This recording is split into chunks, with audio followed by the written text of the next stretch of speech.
का टॉपिक है प्रदीप्ति। अंग्रेजी में इसको इल्यूमिनेशन कहते हैं। इंट्रोडक्शन, परिचय। इसके परिचय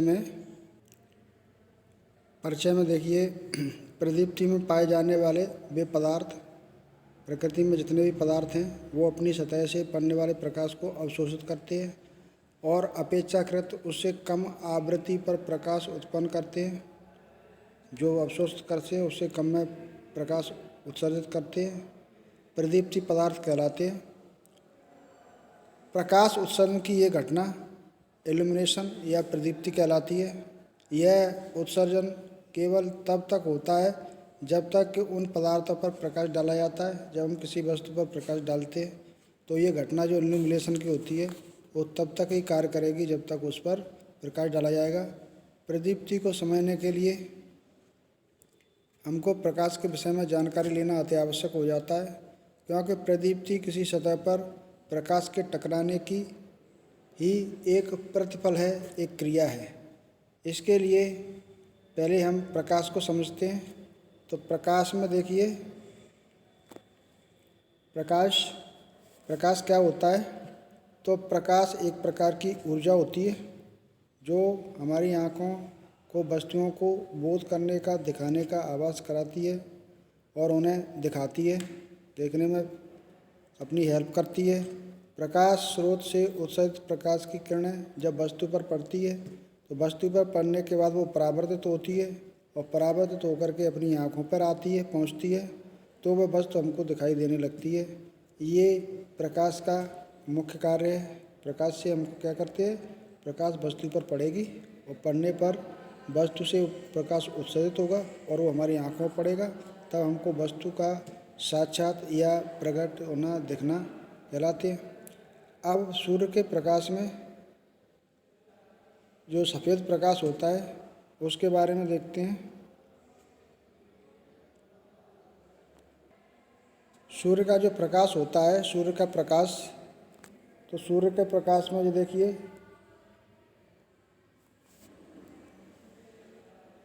प्रकाश एक सफ़ेद कलर का प्रकाश सूर्य का प्रकाश होता है और वो विभिन्न प्रकार के 7 रंगों का मिश्रण होता है, जिसमें बैंगनी, आसमानी, नीला, हरा, पीला, नारंगी और लाल, इस प्रकार से 7 कलरों का एक समागम बन करके सफ़ेद रंग आपको मिलता है। और इन कलरों का जो कोड होता है वो ये नीचे दिया गया है आपका।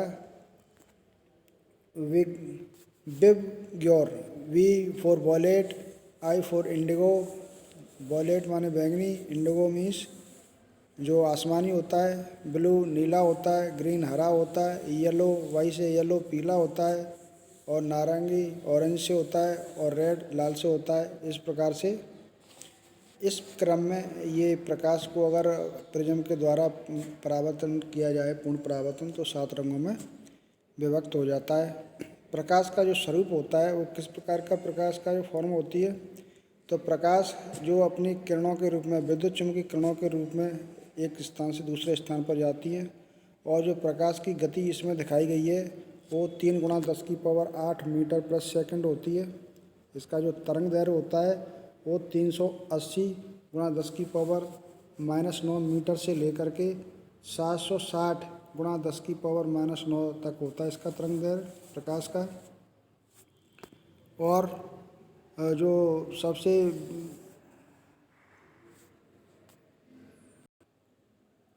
सबसे कम जो तरंग दैर्घ्य वाला होता है वो बैंगनी रंग होता है। बैंगनी रंग का सबसे कम तरंग दैर्घ्य है 380 ये दिखा है। बैंगनी रंग का सबसे कम तरंग दैर्घ्य होता है 380 से लेकर के 380 × 10⁹ मीटर से लेकर के 435 × 10⁹ मीटर तक होता है। और सबसे अधिक जो होता है वो होता है आपका तरंग दैर्घ्य पीले रंग का, जिसकी तरंग दैर्घ्य सबसे अधिक होता है 625 × 10⁻⁹ मीटर से लेकर के 740 × 10⁹ मीटर तक। इसके अनुसार इसके बाद अगला जो पॉइंट है उसमें ऊष्मीय एवं प्रकाशीय का जो विकिरण है, हीट एंड लाइट का रेडिएशन, तो इसके लिए क्या कहते हैं, हम कह सकते हैं कि अगर कोई जो ऊष्मक तंतु है, कुछ भी हो सकता है, आपका हीटर, फिलामेंट, बल्ब का फिलामेंट है, लैंप है, ट्यूबलाइट है, उसका अगर 900 डिग्री टेम्परेचर से अगर तापमान अधिक हो जाता है तो वो ऊष्मीय विकिरण के साथ साथ प्रकाश भी उत्सर्जित करने लगता है। क्या करने लगता है? 900 डिग्री टेम्परेचर से अगर ज़्यादा हो जाएगा, अधिक गर्म हो जाएगा, तो वो ऊष्मीय विकिरण के साथ साथ प्रकाश भी उत्सर्जित करने लगेगा। और जबकि 900 डिग्री सेल्सियस तक गर्म होने से पूर्व वह केवल, अगर 900 से कम टेम्परेचर है, उसका ऊष्मा कम है, तो वह केवल ऊष्मा ही ऊष्मा उत्सर्जित करेगा। अगर 900 से ज़्यादा टेम्परेचर हो जाएगा तो वह क्या उत्सर्जित करने लगेगा? प्रकाश। अतः ऊष्मक तंतु जो बनाने के लिए जो गलनांक बिंदु होता है वो उच्च होना चाहिए। तो ऊष्मा को जो प्रकाश पैदा करने वाले जो उपकरण होते हैं, जैसे बल्ब है, हीट और तुम्हारे अन्य भिन्न प्रकार के बल्ब हैं, उनका जो हीटिंग एलिमेंट है जो निकल और क्रोमियम का बना रहता है, उसका टेम्परेचर ज़्यादा ही रखना पड़ता है। इसके बाद अगला पॉइंट है आपका प्रदीप्ति। तो प्रदीप्ति क्या होती है? तो प्रकाश तल के इकाई क्षेत्रफल पर तल के लंबवत दिशा में जो पड़ने वाला प्रकाश की जो मात्रा होती है वो प्रदीप्ति कहलाती है। और इसको अपन ई से दर्शाते हैं। फॉर्मूला भी दिया है आपका, ई बराबर F/A, अर्थात ई क्या है? यहाँ प्रकाश की तीव्रता है, ई प्रदीप्ति है। इसको अपन इसकी जो इकाई जो मात्रक होता है वो लक्स में होता है। और एफ प्रदीप्ति फ्लक्स है, इसको एफ से व्यक्त करते हैं, फ्लक्स है प्रदीप्ति। और इसकी जो इकाई होती है वो ल्यूमन में होती है। और ए आप जानते ही हो, तल का क्षेत्रफल वर्ग मीटर में होता है। यहाँ पर एक लक्स एक ल्यूमन प्रति वर्ग मीटर के बराबर होती है। और इसको अपन मीटर कैंडल भी कहते हैं। क्या कहते हैं? मीटर कैंडल भी कहते हैं। तो ये आपको याद रखने वाला पॉइंट है। इस प्रकार के सवाल ज़्यादातर इस प्रकार के फॉर्मूले भी डायरेक्ट आ जाते हैं पेपरों में। तो इसको ये मोस्ट है, इसको याद रखना है आपको। कितने के बराबर? एक लक्स एक ल्यूमन प्रति वर्ग मीटर के बराबर होती है। इसके बाद आगे नोट में देखिए कि जो नंबर 1, किसी प्रकाश तल जो होता है तल पर प्रदीप्ति नापने का एक अन्य मात्रक मिली फोटोन भी होता है। कौन सा होता है? अगला दूसरा कोई मात्रक मिली फोटोन है। और ये 1 मिली फोटोन किसके बराबर होता है? 1 मिली फोटोन होता है वो 1 ल्यूमन प्रति वर्ग मीटर के बराबर होता है। दूसरा, इसको फुट कैंडल में भी इसकी अन्य मात्रक फुट कैंडल भी होता है। और इसको 1 फुट कैंडल 1 CP या कैंडल पावर बटे फुट का स्क्वायर, ये अगला मात्रक दूसरा मात्रक भी अन्य मात्रक है फुट कैंडला। और तीसरा देखिए कि अगर आप इसको प्रकाश की जो नापने की प्रदीप्ति नापने का जो मीटर है वो मीटर प्रकाश मापी नामक यंत्र, इसमें इसकी प्रकाश की तीव्रता को प्रदीप्ति को नापने के लिए प्रयोग में लाया जाता है। और इस मीटर में फोटोडायोड ये विशेष प्रकार का डायोड होता है। इस पर आधारित एक उपकरण होता है और इलेक्ट्रॉन संयंत्र है। और प्रदीप्ति को नापने के लिए इसका प्रयोग किया जाता है। प्रदीप्ति को भलीभांति समझने के लिए कुछ महत्वपूर्ण शब्दावलियाँ हैं, कुछ डेफिनेशन हैं, उनको अपन देखते हैं और इनको ध्यान में रखते हैं। इस प्रकार के छोटे छोटे इनमें से जो क्वेश्चन हैं वो पेपरों में बनते हैं और इसको ध्यान से सुनेंगे। और इनके जो मात्रक हैं, ये डेफिनेशन है, उनमें से छोटे छोटे क्वेश्चन पेपर में बन के आते हैं। तो पहला है आपका प्रदीप्ति फ्लक्स। तो जो फ्लक्स होता है वो किसी प्रकाश स्रोत से जो उत्सर्जित होने वाले प्रकाश की जो कुल किरणें होती हैं, उनकी जो कुल किरणें, कुल प्रकाश कितना उत्सर्जित कर रहा है, उसको प्रदीप्ति फ्लक्स कहते हैं। और इसका जो संकेत होता है वो क्या होता है? एफ या फाई। इसको एफ या फाई से व्यक्त करते हैं। किससे व्यक्त करते हैं? एफ या फाई से दर्शाते हैं। और इसकी जो इकाई होती है वो मात्रक जो होता है वो लूमेन होता है। ये आपको याद करने हैं, इसका मात्रक क्या होता है? लूमेन। इस प्रकार से छोटे छोटे क्वेश्चन बनते हैं, तो ध्यान देना है, आपको याद रखना है। अगला है आपका लूमेन। लूमेन किसको कहते हैं? तो एक जो मानक स्टैंडर्ड जो मोमबत्ती से एक ठोस कोण पर उत्सर्जित होने वाले जो प्रकाश की कुल मात्रा है वो 1 ल्यूमन कहलाती है। और इसका जो एसआई मात्रक है वो क्या कह रहा है, प्रदीप्ति प्लस का एसआई मात्रक क्या है, ल्यूमन है। प्रदीप्ति प्लस का एसआई मात्रक क्या है, ल्यूमन। इसलिए अगला एक पॉइंट आता है ठोस कोण सॉलिड एंगल किसको कहते हैं। तो इसकी डेफिनेशन या इसकी जो कह सकते हैं, इसमें क्या करेंगे कि किसी खोखला बीच में से खोखला हो, उसका इकाई क्षेत्रफल पर वाले वक्रतल से एक उसके केंद्र पर बना आयतनात्मक एक आयताकार जो कोण है ठोस कोण कहलाता है। और इसको ये संकेत किया है ओमेगा, इसको ओमेगा से दर्शाते हैं ठोस कोण को। और एक ठोस कोण का अपन परिभाषा निकाल सकते हैं, फॉर्मूला बना सकते हैं कि एक ठोस कोण किसके बराबर होता है ओमेगा, कि गोले के वक्र पृष्ठ का क्षेत्रफल होगा वो बटे गोले के अर्ध व्यास का क्षेत्रफल का वर्ग। और इसको इस प्रकार से भी व्यक्त कर सकते हैं कि गोले के वक्र पृष्ठ का क्षेत्रफल 4 पाई आर स्क्वायर ए बटे आर स्क्वायर होता है। और क्षेत्रफल का फॉर्मूला क्या होता है, 4 पाई गोले का वक्र पृष्ठ का क्षेत्रफल क्या होगा, 4 पाई आर वर्ग बटे आर वर्ग। तो आर वर्ग से आर वर्ग कट जाएगा, तो इसमें आएगा आपका 4 पाई। तो ये ठोस जो सॉलिड एंगल है वो कितना आएगा आपका, 4 पाई। ये खोखले गोले का जो क्षेत्रफल होता है उसके वक्र पृष्ठ पर उसके आयतनात्मक कोण में जो बनता है इकाई क्षेत्रफल पर जो प्रकाश पड़ता है वो ठोस कोण कहलाता है। और ठोस कोण ओमेगा बराबर 4 पाई, यानी ये आपको 4 पाई याद रखना है। ये ठोस कोण हो गया।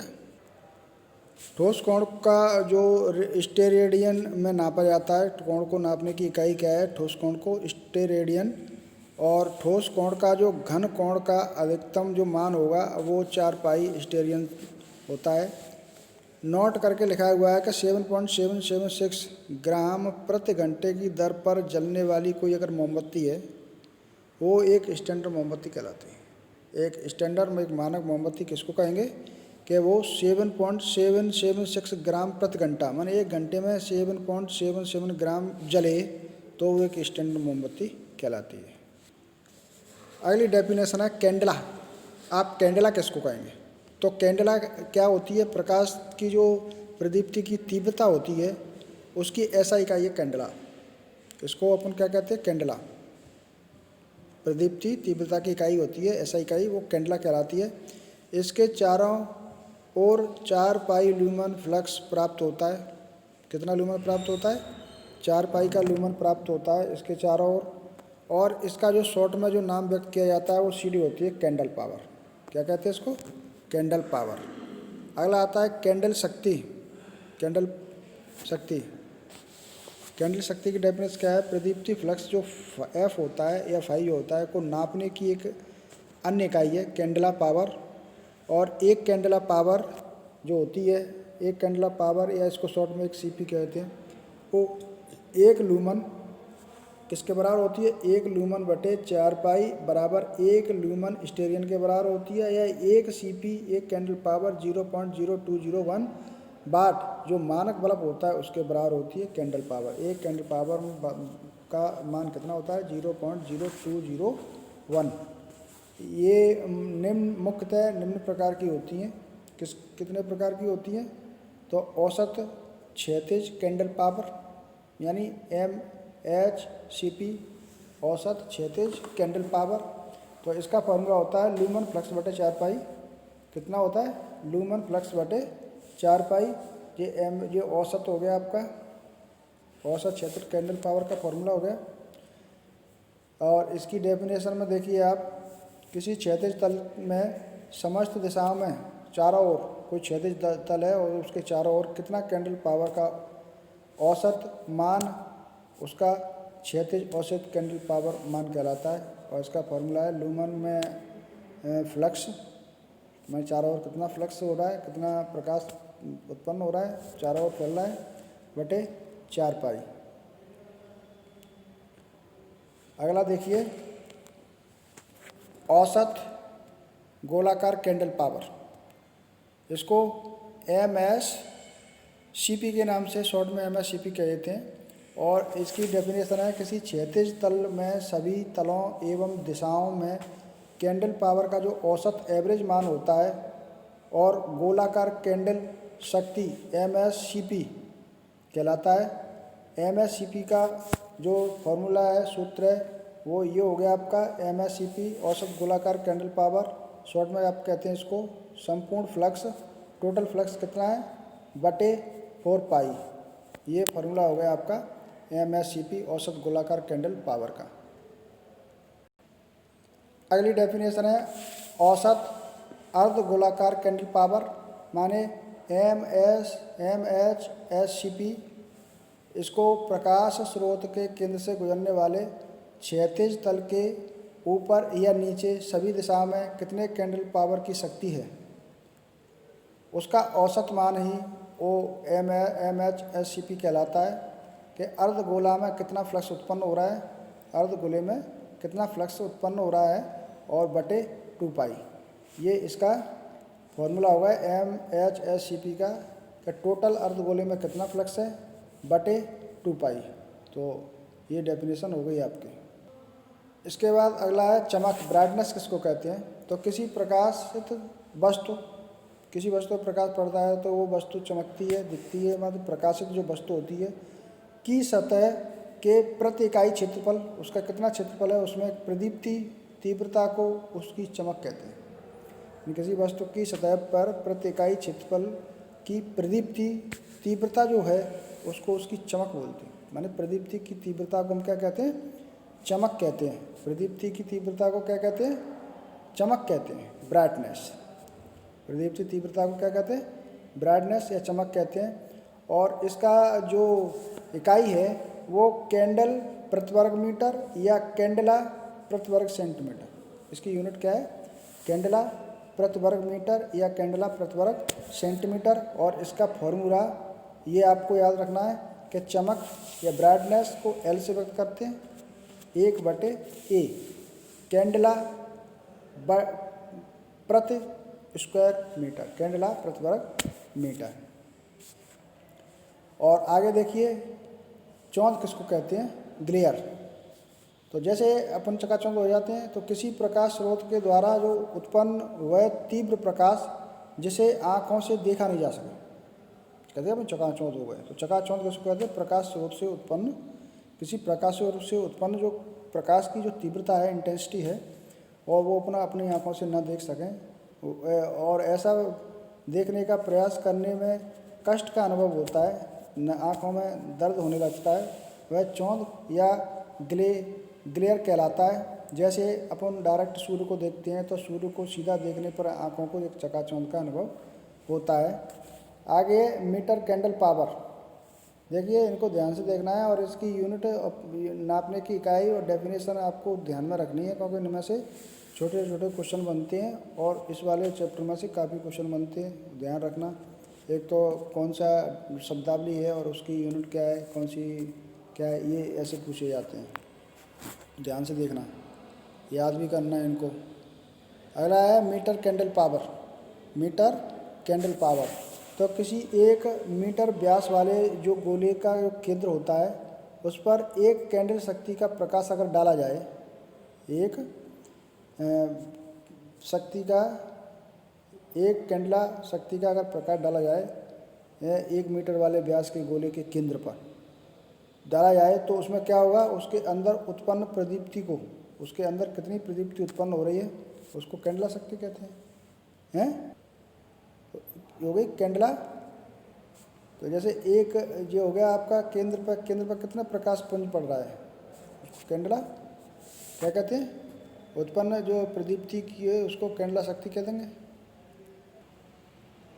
आगे देखते हैं कि प्रदीप्ति क्षमता, इल्यूमिनेशन एफिशिएंसी क्या होती है, इल्यूमिनेशन एफिशिएंसी।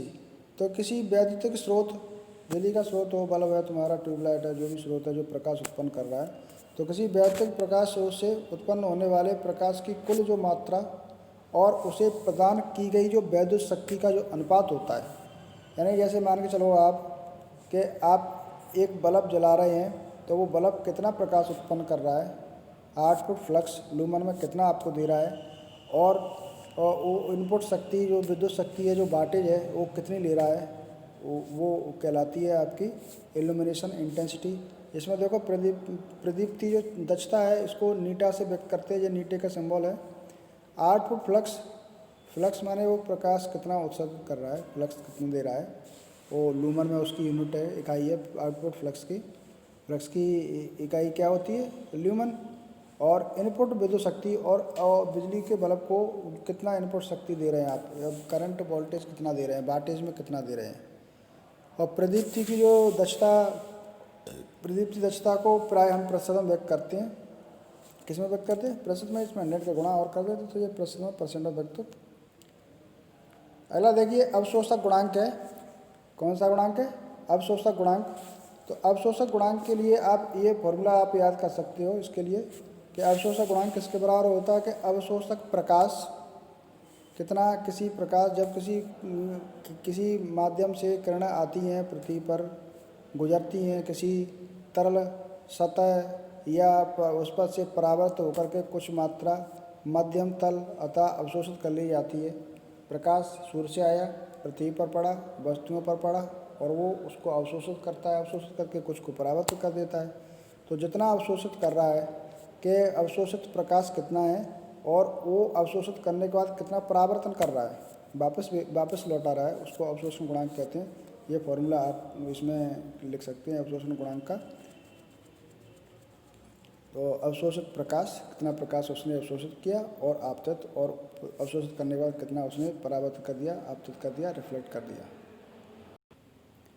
अगला पॉइंट है परावर्तन गुणांक, यानी जो रिफ्लेक्शन जो फैक्टर है उसका गुणांक कितना होता है। तो इसके लिए आप रिफ्लेक्शन फैक्टर के लिए ये सूत्र याद करेंगे कि परावर्तन जो गुणांक होता है वो परावर्तित प्रकाश बटे आपतित प्रकाश, कि परावर्तित प्रकाश कितना है और उस पर पड़ने वाला प्रकाश कितना है, इन दोनों का अनुपात होता है, वो कहलाता है परावर्तन गुणांक। अगली डेफिनेशन है पारेषण गुणांक, ट्रांसमिशन फैक्टर किसको कहते हैं। तो आप इसके लिए ये फॉर्मूला याद कर लोगे कि पारेषण गुणांक किसके बराबर होता है। तो वो पारेषित प्रकाश और आपतित प्रकाश कि कितना किया प्रकाश का, ट्रांसमिशन कितना किया प्रकाश का, और वो आपतित कितना हुआ, कि कितना हमने सूर्य के प्रकाश से कितना ट्रांसमिट किया प्रकाश, और वस्तु पर पड़ने के बाद वो कितना परावर्त हुआ, रिफ्लेक्ट हुआ, वो कहलाता है पारेषण गुणांक या फैक्टर, ट्रांसमिशन फैक्टर के नाम से जानते हैं। इस टेबल को ध्यानपूर्वक देखेंगे, इसमें विभिन्न कार्यों के लिए अलग अलग प्रदीप्ति को दर्शाया गया है कि अगर आप ये कार्य का स्थल कैसा है और उसमें प्रकाश का जो प्रदीप्ति है वो कैसी रहनी चाहिए, वो दिखाया गया है। तो सबसे पहले है आपका सूक्ष्म कार्यों के लिए जो बारीक काम होते हैं, जैसे नक्काशी का काम है, पेंटिंग का काम है, निरीक्षण का काम है, सूक्ष्म मशीनरियों का काम है, तो उसमें कितना प्रकाश होना चाहिए। तो उसमें 2 से 50 से लेकर के 500 ल्यूमन लक्स या ल्यूमन प्रति वर्ग मीटर का प्रकाश होना चाहिए। दूसरा आप देख रहे हैं कि अति प्रशुद्ध कार्यों के लिए, अधिक प्रशुद्ध कार्यों के लिए, जैसे ड्राइंग वगैरह आप बना रहे हैं, तो उसके लिए आप प्रकाश, जैसे ड्राइंग बना रहे हो, घड़ी बनाने वाला मिस्त्री होता है, उसके लिए कितने प्रकाश की ज़रूरत पड़ती है। तो 1000 से लेकर के 2000, ये इन चीज़ों को जरूर ध्यान में रखना है, ऐसे छोटे क्वेश्चन जरूर आएंगे। 1000 से लेकर के 2000 लक्स या ल्यूमन प्रति होता है, इसमें लक्स या प्रति ल्यूमन वर्ग मीटर इसकी इकाई है। और अगर तीसरा कार्य है, किताबों को आप पढ़ रहे हैं, क्या कर रहे हैं, प्रूफ रीडिंग, राइडिंग, ऑफिस, अधिक समय तक लगातार अध्ययन करना है आपको, कुशल बेंच कार्य करना है, टाइपिंग का कार्य करना है, कंप्यूटर करना है, तो वहाँ पर जो इंटेंसिटी है, प्रकाश की तीव्रता है, वो कितनी होनी है, 250 से लेकर के 500 ल्यूमन प्रति वर्ग मीटर होना चाहिए, या लक्स होना चाहिए। कला सामान्य प्रकार का, अगर लाइब्रेरी में या सभागार में या कला और प्रदर्शनी में आप कर रहे हैं तो उसमें भी 2 से 50 से लेकर के 500 इसकी प्रदीप्ति होनी चाहिए, ल्यूमन में प्रति वर्ग मीटर में होनी चाहिए। प्रदीप्ति की इकाई क्या है, ल्यूमन प्रति वर्ग मीटर, इसको याद रखना है आपको। रहने का कमरा है तो 150 होना चाहिए, पढ़ने का कमरा है तो 500 से 1000 होना चाहिए। बाथरूम या सीढ़ी है उसमें 150 प्रदीप्ति होनी चाहिए। अस्पताल के जो सामान्य वार्ड हैं उसमें 150 होना चाहिए। कार्यस्थल फर्स्ट एड में 500 होना चाहिए। ऑपरेशन थिएटर में 500 से 1000 होना चाहिए। ऑपरेशन टेबल पर 2000, ये इतने ल्यूमन का प्रकाश होना चाहिए। दुकानों में भी दो प्रकार के बताया गया है। सामान्य में 500, 250 से 500 होना चाहिए और एग्जीबिशन या प्रदर्शनी कक्ष में 1000 होना चाहिए। फैक्ट्री और कार्यशालाओं में विशुद्ध कार्य मशीनों का कार्य है तो 500 से 1000 होना चाहिए। फिटिंग का अगर कार्य जॉब कर रहे हो, फिटिंग कर रहे हो, उसमें 250 से 500 होना चाहिए। वेल्डिंग के लिए 150। टेक्सटाइल मिल, कॉटन वाले कपड़ों वाले जो मिल होते हैं उसमें 250 से 500 होना चाहिए। स्कूल में भी अलग अलग दिया है कि अगर कक्षा है, क्लास है तो 250 से 500 होना चाहिए। वर्कशॉप है तो 500 से 1000 होना चाहिए। ड्राइंग के लिए इसमें 1000 तक ही है। होटल और भोजनालय में 500 से 1500 ल्यूमन प्रति वर्ग मीटर या लक्स ये प्रकाश की तीव्रता ये प्रदीप्ति होनी चाहिए। ये जो हमने बताए हैं इनको याद रखना है आपको। ज़्यादातर जो ड्राइंग वाला मैंने बताया था आपको कि ड्राइंग का जब कार्य कर रहे हैं, जैसे ड्राइंग का कार्य कर रहे हैं तो उसमें 1000 से 2000 ल्यूमन प्रति वाट जो कि प्रदीप्ति होना अनिवार्य है। ये मोस्ट है, इसको देख लेना, ध्यान में रखना।